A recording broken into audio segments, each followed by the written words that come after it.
One. Hi, everybody. My name is Rashida Lovely, and I am the Equity Chair for the Northeast Pennsylvania Sierra Club. And today we have these wonderful ladies with us, and we're going to have a conversation. And the question is, can we really talk? And we need to have a discussion around what's happening with the administration and the cuts to schools. So we're gonna have a conversation about that. But first, I would like to introduce our lovely women here that's on our panel. Can you please introduce yourself, this side? Well, my name is Dawn Simmons. I am a realtor. I'm a veteran. I am currently running for Luzerne County Council, and I would like to see some changes and some help for our community and redirect some appointments to further along our community and our children in light of the DOE changes.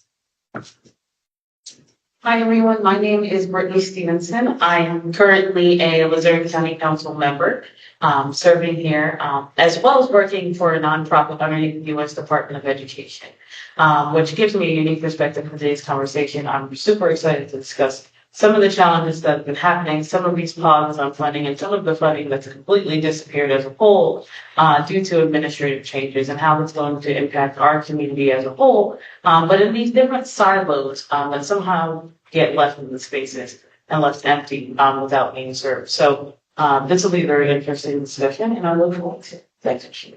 And I am Rose Daniels. I'm a youth advocate, community advocate, and I'm here to share some perspective from a community aspect of looking at how these affects the youth in our area and all of the other compounding effects that we could see through K through 12, even though it's not directly impacting it just yet. Working its way towards that. So let's talk about it, can we? Yes. Okay, so I guess we need to have perspective and connect how this affects the Sierra Club and what the Sierra Club is about. And so you would think education, right? How would you connect that to the environment? Well, students who attend schools, they use the school as a channel to participate in environmental stewardship, such as neighborhood cleanups, community gardens, river cleanups, and things of that nature. So with this funding being removed, it's going to make it difficult for these kids who already experience barriers to participate. And we don't want to cut our children out from having the ability to engage in civic activities. So this is important, and this discussion needs to be had. And we want to make sure that even though we may not necessarily see the tide, it's important to know that that school is one of the channels that helps kids get acclimated into their civic life and their environmental stewardship. So this is the conversation that we want to have. So we want to have some context around what's going on. So Linda McMahon, who is in charge of the Department of Education, had recently stated that there are going to be funding cuts to schools, specifically MSIs, which is minority serving institutions. And so the claim is that these institutions that meet racial and ethnic quotas are discriminatory by nature. And if they're discriminatory by nature, they should not be federally funded. And so this puts the universities or these other institutions like the crossroads. What do? They need federal funding, but they want to honor their minority students that are in the school. So it puts them like in a rock and a hard place. And so in our area, in NEPA, a few of the schools have decided that they are going to honor the administration's decision to cut funding. And so that means that our minority students are immediately being affected. And in some instances, these students who belong to unions no longer have their houses that they have their meetings in. They no longer have their stipends. So that means for kids who go to school in their first year, they don't have transportation, they don't have a vehicle. So how are they going to be able to go out and do these events and do these engagements? They can't. So many of them have had to stop engaging in their civic duties and their activities, which means that now we don't have these would have been available to do cleanups.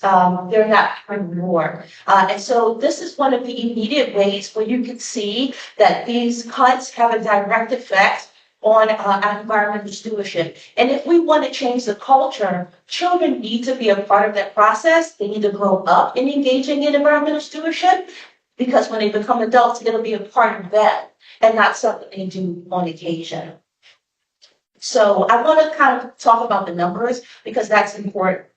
So according to the federal government, they're going to remove $350 million of federal aid. 40%, schools that have 40% of minority students, they will receive immediate cuts of at least $22 million. These type of cuts are being realized also initially for Black students, as was listed, but now it's going to be Asian Americans, Native Americans, and Pacific Islanders. So they will be feeling these effects very soon as well. What is not included in these cuts are HBCUs. So because HBCUs have a mantra of serving all students, they will be, I guess you would say they will be exempt from these cuts, but they will receive a one-time payment from the government. And after that, according to what has been listed so far, they will not be receiving any funding afterwards. So effectively, they will be getting cut. So what I would like to do now is maybe just have a discussion around those points and kind of see where we think things should be. So my initial question to the ladies on the panel is, what do you think about these initial cuts? How do you think it's going to affect the students in our area, in NEPA? Well, I do believe it's going to start a lot, not even so much in the upper echelon of education, the colleges. I really see it really affecting the younger children, right? Because they won't have the programs from K through 12 that enable them to have school gardens, that take them on field trips because there's no funding for these transportation issues. So then now they're lacking this component of educational growth, of social growth. Right? So then it makes it more difficult as they progress into art, into assimilating into art communities. Right. They have less grade space. They don't know how to take care of the spaces. Right. So if you're saying that children are going to be feeling the effects and having the cuts, when they do eventually make it into the college setting where the cuts will be made immediately, is that going to then push them further away from engaging in environmental stewardship, do you believe? I think that it will, because it's something, in my opinion, as a mother. Okay, here's the thing, right? As a mother, I know that you train a child in which it should grow, right? So if they're not used to having these types of engagement, these types of programs, going out, gardening, seeing how these things affect the world, it's not going to be interested in it by the time they become adults or college children. It's not something that's important. It's not something to put the time and the effort and the brain something. I look up in saying that's very true, right? And I think when you're considering, Speak a little. sorry, when you are considering, like, let's talk about high school. Let's stay in that realm of that youth rate, right? It's very developmental stage of life, right? It's hard enough because, one, the individuals who are supposed to be educating these children are already in strength, right? Where you remove that funding, you remove the slightest opportunity for them to be able to develop these programs, right? Mind you, the ideology of the individuals who are teaching them along this way are probably already limited to a very small environmental conscious behavior. Right. So it's hard to kind of relay that and keep pushing on that. And then now you're removing that funding. So there's very little involvement continuing to push those types of programs, right? And I think that across the board, whether it's high school or even a college level, right, those are mostly support services. Those are mostly support areas where students are ultimately impacted and they're having contact with someone who is helping them develop those conscious skills, helping them participate in sustainability projects, helping them learn how to grow and participate in their community and involve themselves with their earth as a general citizen, right, living in society. Right, those skills are not being passed on, and as we continue to cut funding here and here and here, right, you're going to see those areas, just like here in NUPA, where it gets lesser and lesser. They're an agricultural area, right? We are a growing space, right? The way we use our farms, the way we invest in the people that live here is a very natural way of life. So as you continue to cut that funding and our areas continue to get more diverse, you see the disparity, right? And that is exactly what I think today's conversation is really about. Absolutely. Rose, would you like to add to that? Absolutely. And as I'm listening to both of your points, it makes me think about our experiences here locally with our local community gardens, and then seeing how people come together in the community to make sure that those spaces are created and saved. So recently we were part of a initiative to create another community garden. And that's kind of some of the ways we could see a little pushback from the community to make sure that these opportunities are still available to our youth. But when we are cutting the educational facilities that actually provide programming, that's where we see the big red flags, because these are the avenues for professionals who can really engineer locally bigger opportunities for us all together with environmental protections. And on top of that, just knowing the war on our environment in general, it's not a good feeling to know that more and more and more of our education is getting stripped and the power is being taken away from us monetarily. Right. So I would like to, and I'm going to say it again, can we really talk? Can we really have a conversation around safe spaces and green spaces? Because we know that we already struggle when it comes to safety when we're in the environment, whether it's due to police officers or other individuals who may not necessarily see us in a positive light when we're in these green spaces, and then to now have funding cut, which makes it difficult for us to even get to those green spaces. How are we supposed to move forward as a community, and how do we engage with the children so that they know that there is something for them out there and it's not being pulled back? Let's talk about that. I mean, that's real. I mean, unless you have people who are truly investing and putting that time to say, we are protecting this space as a community, right? And we're showing those youth that this is a safe space to be because we are advocating as the adults in those settings. I think that's the only way that you're going to see that, right? We see so much resistance, especially in our communities, in local municipalities that are trying to continue to develop programs like gardening and water testing and figure out how they can navigate this with minimal resources as it is, right? But that leadership, right, isn't continuing to enforce those narratives, right? They're not investing in that environmental behavior the way that they should. And when community individuals are coming, they're coming to the Wolfsberries, they're coming to our local areas, and they're saying, hey, this is a project we want to put forth. Here's the planning we have already done, right? Here are the avenues of small amounts of funding that we have already found. And now I'm coming to you as either a leader or a community member and saying, hey, let's implement this, right? And it's resistance. Right? It's like we're restricted from being able to implement these things that obviously we know matter and that are going to continue to grow and produce and educate our young folks to be a part of this community, to be involved in. So then what's the answer? Do we have, because I think also it starts at home, right? You have the parents, you have the families around who we're talking about, the younger generation, the children. It starts with parents. It starts at home, and then we can kind of self-fund our own communities. I know everything is hard right now. No one really has it. But if we have the full intention of continuing legacies of green space and education on how to manage and maintain these spaces, we have to give a little blood to it. We got to invest in us. Yeah. And so we have to be responsible for the things that are created in the spaces that we exist in without those outside powers, if that's what it has to be.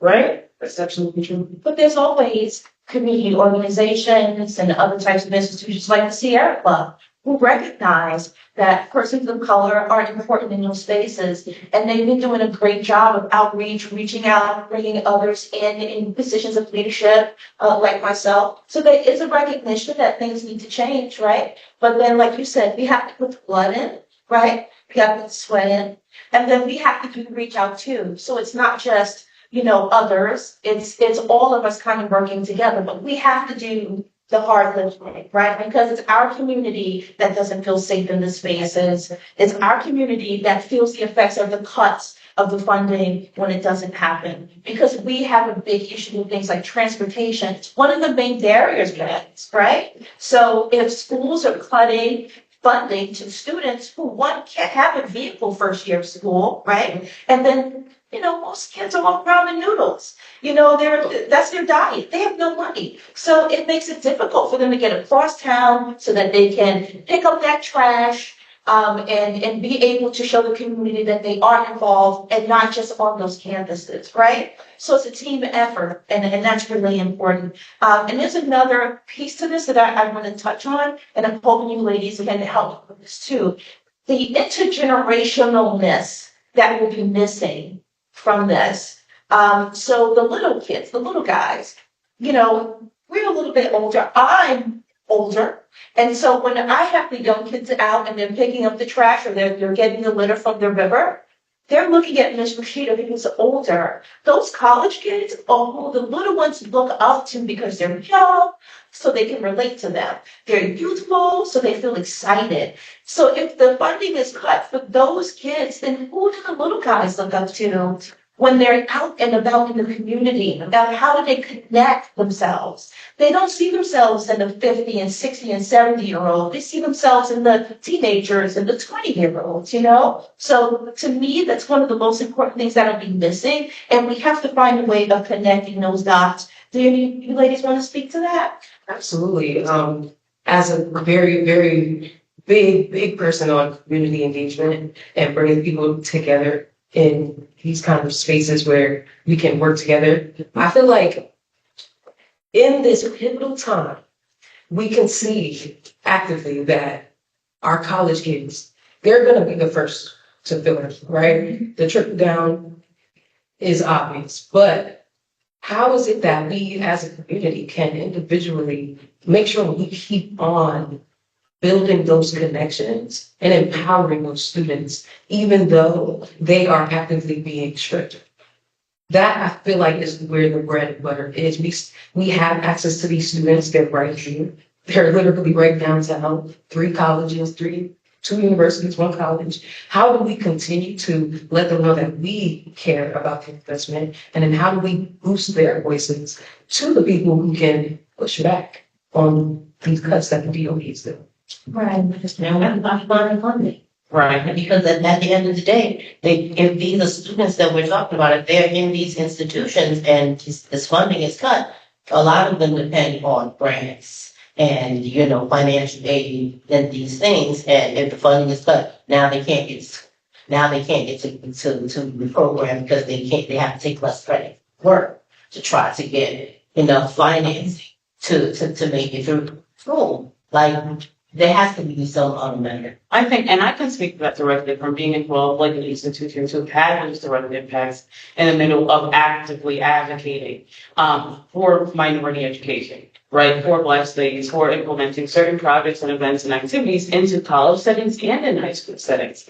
In my experience, right, I went to Bloomsburg University. That's Columbia County. We're 45 minutes away, right? And in that, and you have to consider the structure, the hierarchy that's in place for these administrations and how these ideas are passed down to really see how we're not accessing those funds before we even get to that federal level, right? Because those provost offices, those colleges, those school boards, right, they will say, yeah, let's cut these fundings from these areas that are actively serving minority groups, that are advancing, that are showing true reform in motion, right? To hold the process, right? To cut that back, right? And you're absolutely right, Don, right? Because you'll be in higher education, right? You'll have our 12th grade students are going right into their freshman year. That's a pivotal transition period, right? And in that first year, they're going to see, oh, Pell Grants are on hold. My college tuition is $14,000. I do not have a work-study job on campus. I've just transitioned from my home from either Wilkes-Barre or Philadelphia or Hazelton or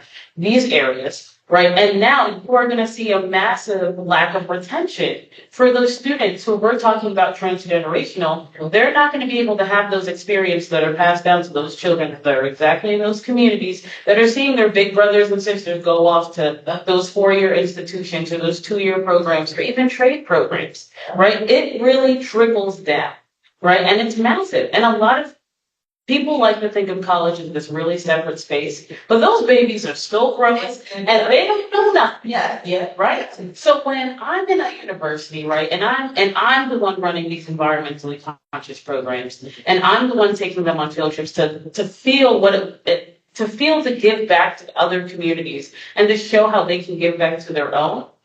In my experience, I was one of those kids until I was in a university and I traveled to Pittsburgh and found out they have a program called Build a Better Block, right? So they take demolished areas or homes that are being down, they clear those properties and they turn them into community gardens, actively producing, and they have a whole team, right? I was very inspired by that.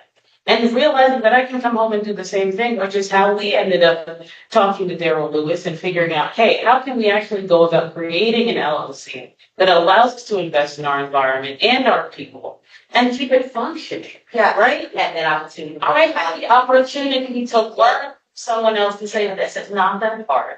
We can find very meaningful ways to give back to our community, right? So to come home and be able to produce that and walk through the steps with a Daryl and with a Rose and with a Jess and be able to show that, right? And now I've gone through the process and I can teach other people how to continue to invest in their communities in those ways, right? But we are just seeing that cut in the chain, right? And at some point, that connection and communication is going to be off. Whether it's with the relationships that aren't being made or the community that they're not seeing reflect their ideas of investment. That's massive. And then what happens behind that, another trickle down is, okay, we're not seeing the changes, we're not seeing anything happen. We're going away. We're not saying right. Because nothing looks like us. Nothing, there's no progress in our direction. So now little Kathy, big sister's gone. And no one to look to. And even another trickle down, right?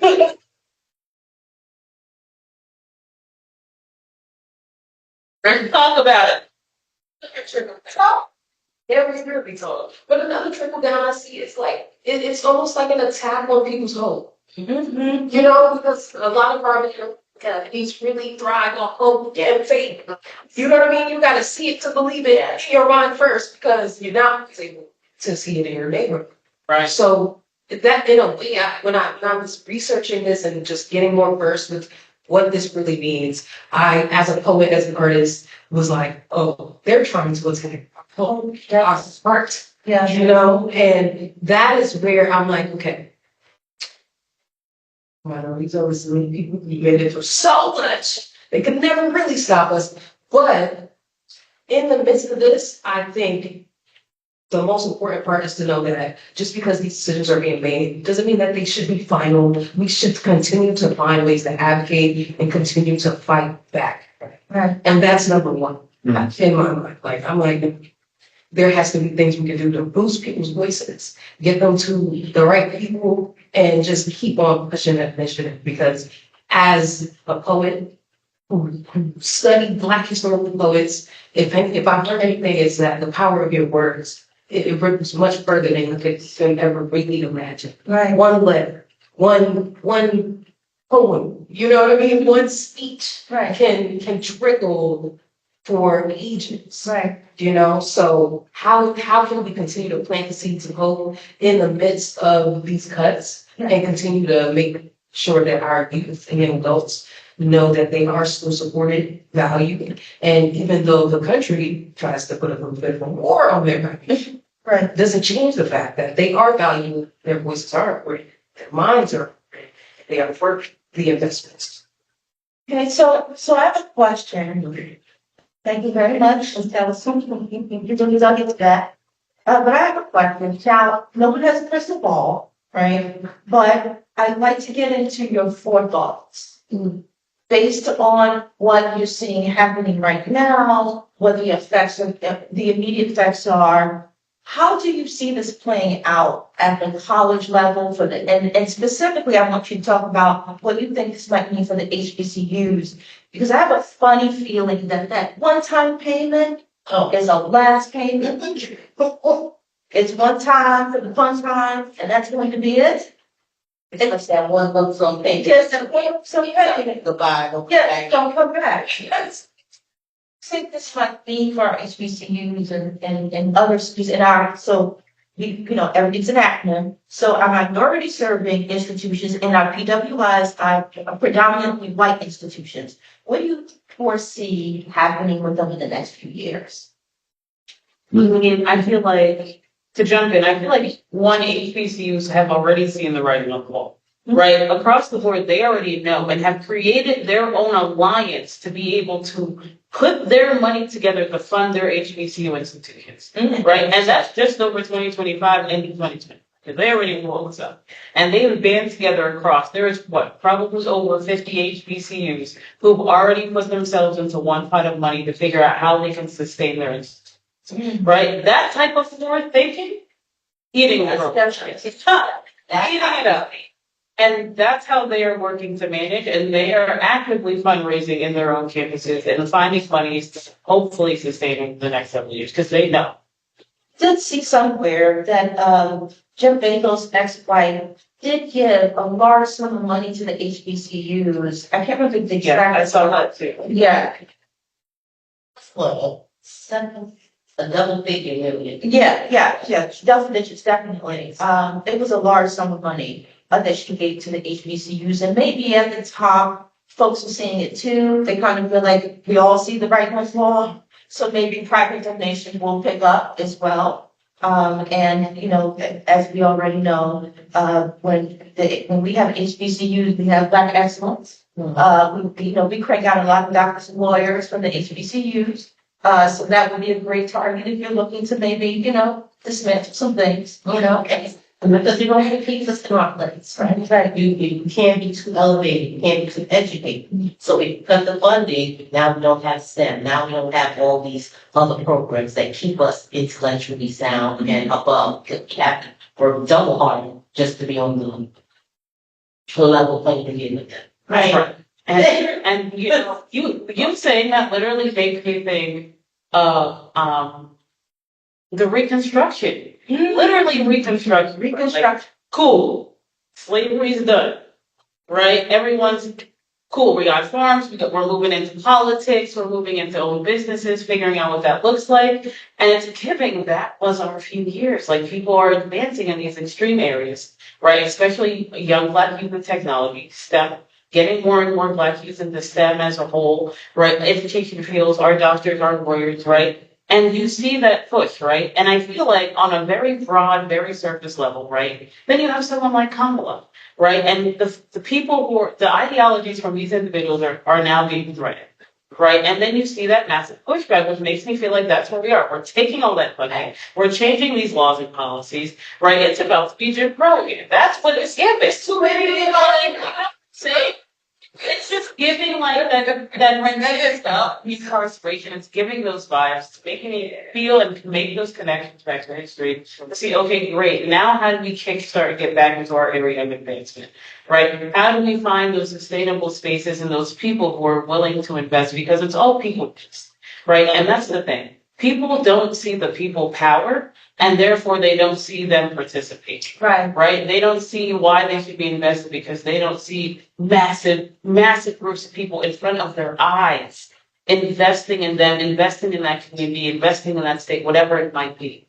Right? And that's important, right? We need to be figuring out how we are now investing in people and empowering people to come and participate. Right? Because we don't have that. Right? In Northeast PA, it's very different than a lot of other states, right? You can go over to Chicago, right, and see massive groups of people who know how to engage in their community, who know how to serve one another, who know how to show up. And our area doesn't quite have a dynamic that's similar to that, right? It's very, I think because we're just separate. right? It's not, there's these silos, right? A lot of people stay in their homes. You don't see those that show out. Right. And in some cases you might. People have really successful programs, But it's so hard because every time we have one of those successful programs, it's like, great, now we need to maximize on this and throw all the things in the mix and it's too much for people. Yeah. Right. You're like, okay, now we're going to recruit you for the team and you only came here for the show.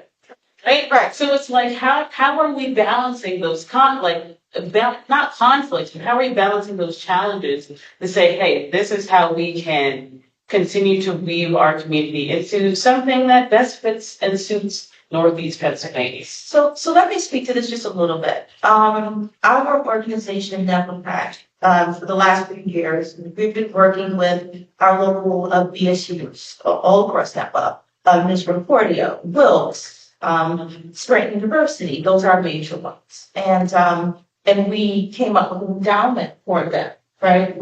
This was before the administration changeover. We never foresaw any of this. And so it was just like just a little bit of a blessing. But we have those relationships. But imagine now, so we go to the BSU meetings, right? So we're in the houses, we're in the building, and we're listening to them, and they already have issues. They already have barriers that they're dealing with. Now, imagine going back to those same meetings, and the discussion is, we're losing our house. We're losing our funding. We may not be able to go to school. How do we keep them hopeful while we're coming to them and saying, we're working to make things better for you? And then how do we remain hopeful as we're trying to build, as it's simultaneously being torn down? Like, how do we do that? How do we remain? Built on one of my towns right after construction. Different roads, We had our own people put up or shut up. So much own pocket. We built our own banks. We had our own, our own avenues and our own investment, and we invested into our children, Right. and into our own homes, lives, and infrastructures and gardens.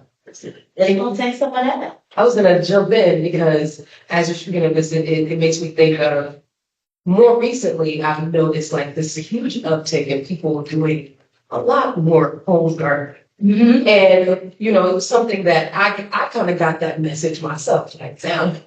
It was like, okay, I need to grow my own food because as we can see the signs of the time, you can kind of pick up on like, okay, what are some small steps that you can take to be more self-sustainable, right?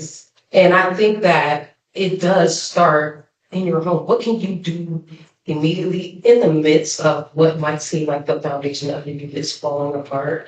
How are we still how are we still nurturing our seeds to grow, even though it might look like a barren land? Right. And I think that's really at the epitome of it, is keeping us sparked by caring for ourselves and our loved ones. Immediately first. And it really starts with yourself. Right. Michael Jackson said it. It is the You have to really start with yourself and make sure that you are taking care of yourself in the midst of this, your mental health and well-being. Because a lot of this causes a lot of anxiety that can literally be debilitating. Right. To where you're like, it doesn't matter what I do. It's doomed. A lot of people feel like that. I felt that for a little bit. And I was like, okay, how do I change that perspective? And I think that's really where it comes to your community and how you guys show up for each other. How you guys say you need each other to show up for each other as well. Right. Without that pressure on each other.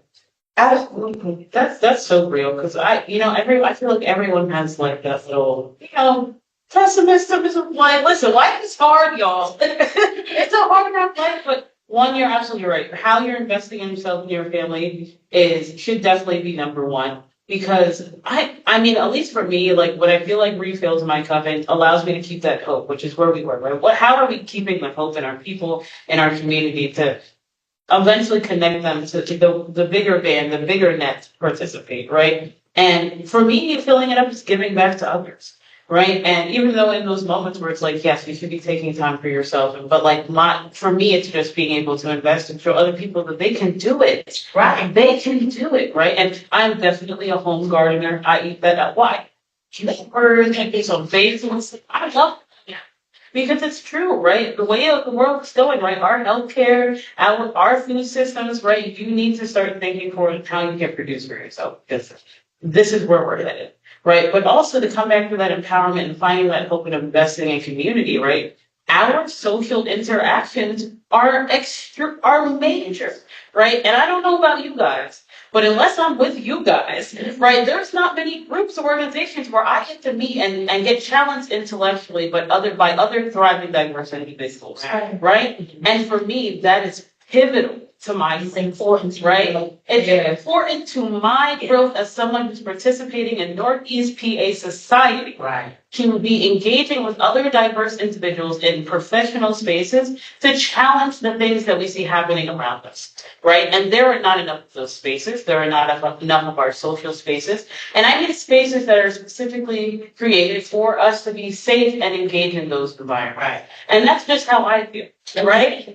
People that look like us, like when we had a meeting in Hazelton, the meeting in Hazelton. Yes. And after I had spoken, there was some young Latina girls there, teenagers, right? And they were just like, we see somebody that kind of looks like us, right? And they're just like so excited to want to be able to see how that would work and how they can then move into a space like that, how they can engage in community, how they can, still maybe see how they can work in government or something like that. So it really is important, like a social construct, for us to be able to see each other, see ourselves in places of prominence, in places of intellectual stimulation, and be able to bounce off of each other and continue to grow our children. So I think it's important to understand that, yes, when we think about environmental spaces, community gardens, home gardens is an immediate one, specifically because it's food to matter, right?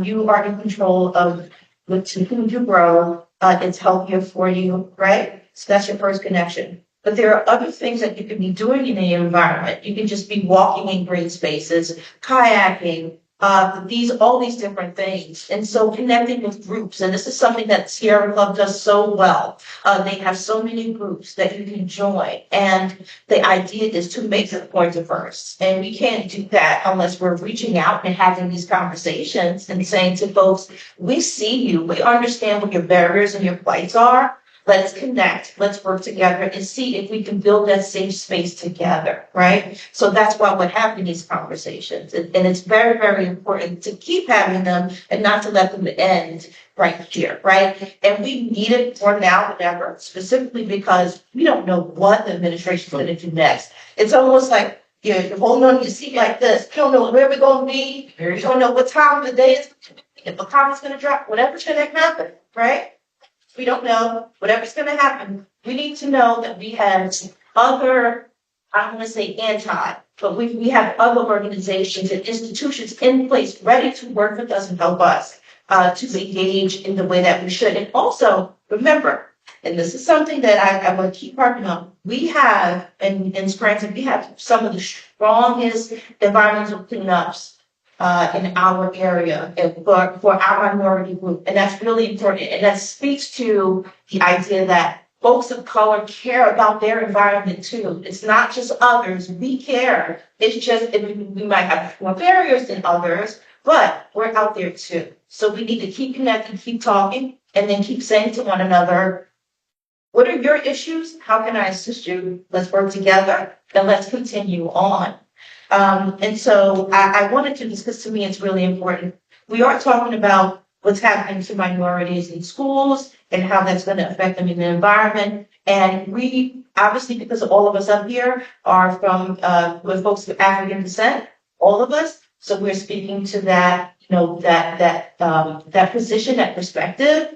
But I would like to be able to speak to another perspective. And I think it's important that we do have other perspectives as well. And so if I could, I would like to have Dawn come up, if Dawn was not mind. Oh, he's like, all of the finger. Dominguez. How you doing? Great. no, sorry. I heard it's still on.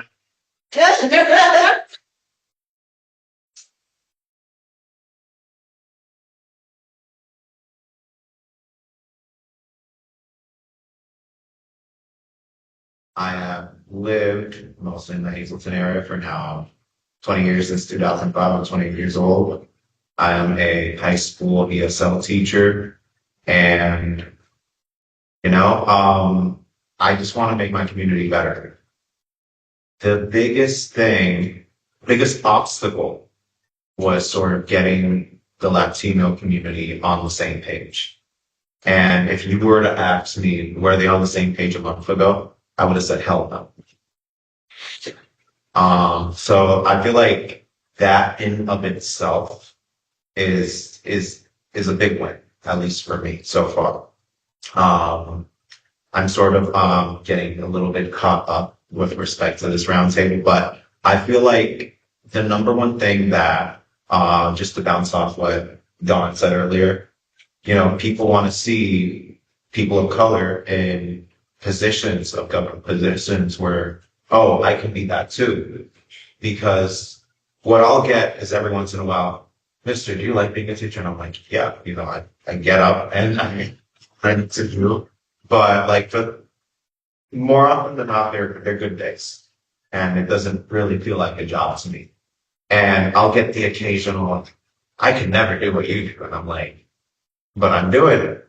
But you're just by being who you are, just by us running for office, we're already planting that seed. Like, oh my God, like, you can do that. Like, I thought this was only something for white people or Anglos, like, that's what I get from immigrants. Like, oh, but you weren't born here. And I'm like, but I'm a citizen. And you can do it too. Selves and other spaces. That's what I run. Even from my own children. So I have 20 somethings, right? And they are now trying to navigate adulthood, trying to figure out where they fit in the world, especially as young Black men and young Black women. And they just don't see themselves in spaces outside. They just don't. And so it's hard for them to try to figure out where they fit. And then when they see programs being taken away, my son Charles is just like, listen, I want to go to this. I want to go back and get my radiology. But where's the money coming from? I'm not going to have $1 gazillion in student loan. I just won't do it. So if that's the only way I can do it, I won't have it. And so there has to be something that we could do as community, as households, as, I don't know, neighbors to each other, that we can help foster those things and move them along, so that our children can continue to see people that look like us and look like them move up and get into different positions. You don't have to just be warehouse workers and, So I'd like to ask you a question specifically, if you can speak to, from a position of someone who is of Hispanic descent, with the cuts that are now coming in from the federal government, which is going to cut minorities being able to not just attend school, but there will be additional barriers in place depending on the threshold. So if they be like 40% in a specific school, federal dollars will be cut from those universities, which means that many of these kids won't be able to go to school maybe in the future. Could you speak to the barriers that already exist for Hispanic students who are going to college, and then what this may look like for them moving forward? So, excellent question. I know your last name is Lewis. Lovely. Lovely. Yes. Okay. On Facebook. Thank you. It is Facebook. It's Facebook. But it's an excellent question. We've already seen budget cuts. 13% of our federal budget has been cut. Literally my department head supervisor sent us an email like in the first week of September saying, hey, here are the cuts, here what's getting cut.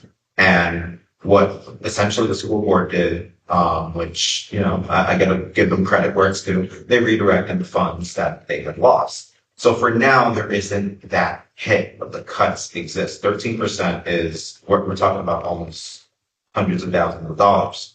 And this would go to funding programs for ESL students who are just arriving into the country, migrant education programs, you see, we have migrant workers, they have kids.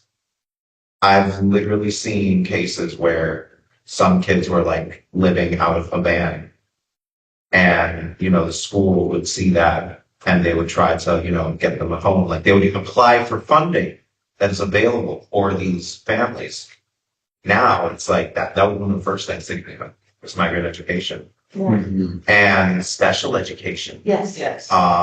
This includes emotional support, mental health, IEPs, and there are teachers who work in these departments who voted for Trump. How the math makes sense to them in their heads, I don't know. I genuinely don't know. But with that being said, that's the biggest effect right now is the amount of kids that are graduating from the high school without knowing English still. So I also, besides teaching at the high school, I also taught at Lackawanna for a bit, an adult ESL program. Basically, if you were 18 or up, it was mostly for anyone who was already beyond high school age. And this was through the Dollar Tree Grant Foundation and something with the Department of Human Services, I believe. But the whole point is that's been cut as well. Mm-hmm. And Lackawanna has had that program for years, I think almost a decade, and it's just been cut. It has been about a decade. I know April Sanders, who usually does a grant at Lackawanna in Hazelton. I was actually one of her interns during the program, and I taught a lot of students who were there. So, that is a pivotal program for Hazelton area. Lackawanna does extraordinary work. They utilize those grant dollars to the max ability to directly serve their students as someone's coming straight out of the program. So it's unfortunate. And it's crazy. I work for the Educational Opportunity Center. So we are grant funded through the U.S. Department of Ed. And there are tons of TRIO programs all over the state that have been cut. That we are actively advocating for, right? And those are the free programs that come into your Wilkes-Barre School District, your Hazelton, Shenandoah, Scranton High, Pittston, Wyoming Valley West, right? And we give free service. Your financial aid, your college planning, right? But also we provide those sustainability programs and activities. We pay for those bus trips for you to come and do service. We pay for you to go to visit colleges for the first time because parents cannot afford to take you and cannot take time off, right? And I feel like a lot of the time when people see these grant funding just depleting, right? Just disappearing or being cut as a whole, they are not seeing that direct impact on the people. On the moms, on the children, on the educators, on those social workers, right? It is extreme. Right now, in the state of Pennsylvania, we have no budget, right? Like a lot of other places. But right now, Luzerne County Council is probably the only functioning government in between our local municipalities who are also struggling significantly and our state government. Right? We have mandated programs across our county that have to be paid for, that have to stay in place. Right? So we have to take out a trend and extra loan funding to make sure people get paid. We have people who are on back pay who haven't been paid for the last 6 months. Right? This is very serious. And if county council cannot operate, right, that holds hands, right? There is no gap saving the people who are in these local spaces from the direct impact of state decisions. Right? That is pivotal. That's a very important conversation for today's PA. So let me stop us there. Are there any questions that are online? None at all? Okay, wonderful. So we do have a few minutes, and what I'd like to do is kind of go around and get last thoughts specifically around the cuts that are happening at the federal level for our universities and what we think a solution can be for now, because obviously we don't know what's going to happen by the end of the administration. We have no idea. But what can we do at the local level to kind of help stave off some of the issues and problems we know are going to come? I know that's a hard question. I would like to start with Ms. Brittney since she was an elected official.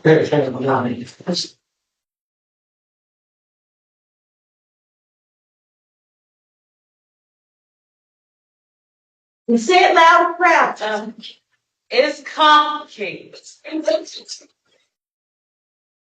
Right, especially in an institutional framework. It's very, very difficult. I really do not know what the next step or pathway could be for a lot of these colleges and universities, right? I'm not gonna lie to you. However, I'm willing to find ways to make it work. And I feel like that starts by strengthening the relationship between our community organizations and the individuals on all of these campuses where we are. Right? There's too many valuable educators that are in Wilkes University, in King's College, at LCCC, who went to school with a purpose, right? I think finding a way to streamline their educational assets into how community can better develop and use that direct connection to have their students participate where they live. We do not maximize on these relationships, right? If I have a community college, every person in that community college will be directly connected with an agency, an operation, or an organization that's happening where they live to provide support, to provide volunteers, to provide internships, to provide access. Why? Because these people are growing up to be in those positions when you are no longer there, right? And if you are in these positions and not thinking about the future, right, that those future positions, that future education, that future investment into your community, that is your youth. That is absolutely all of the youth that are in this area, right? So to combat some of those challenges that are going to be coming down with the colleges and universities, invest in the people who are already there, giving their time and giving their money to develop these skills to be able to come and show up in their community wholeheartedly, right? As a foundational start, I believe that's great. Absolutely, that's wonderful. May I ask you, Rose, since you work in the youth activism space, what do you think?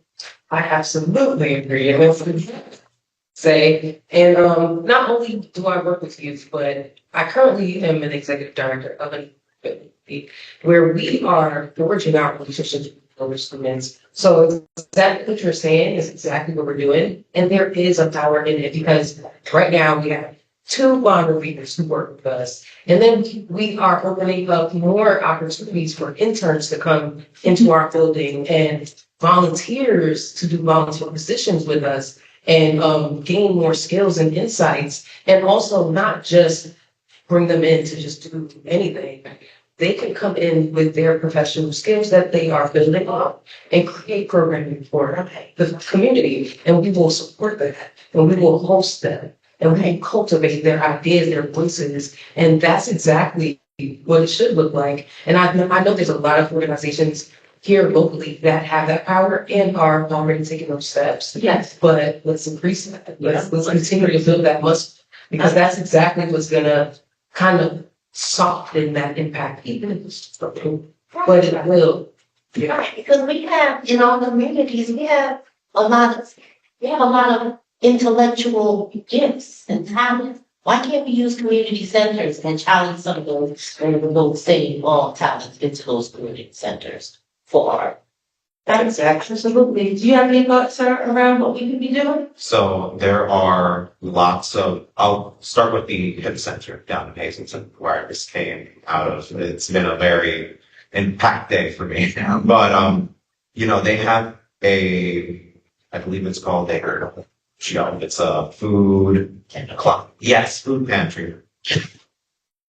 And now in November and December, they do it twice a month. And they get donations from CDS, they get donations from Giant to help feed the community. And I think it's pretty much the only consistent food bank that does outreach events.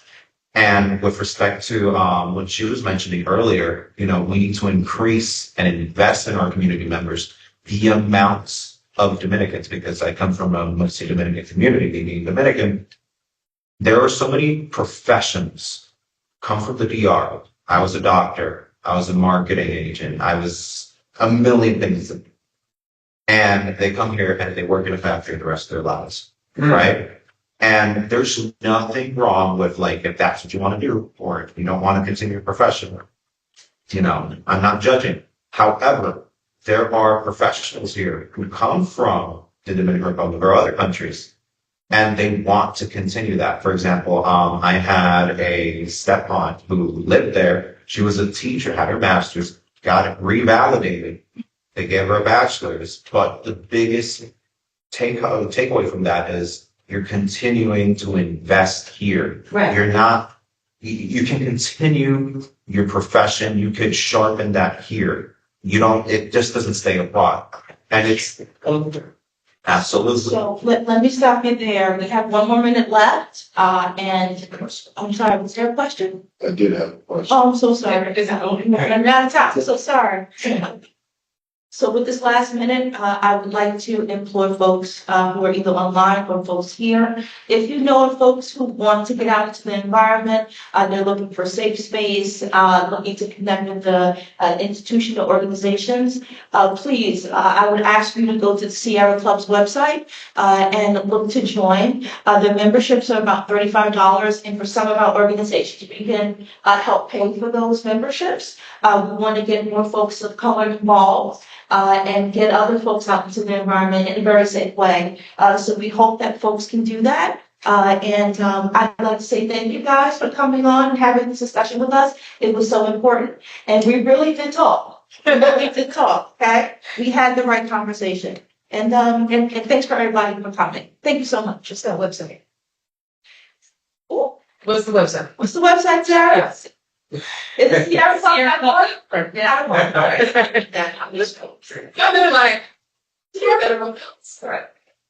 Thanks for the catch. Look, Take care, everybody.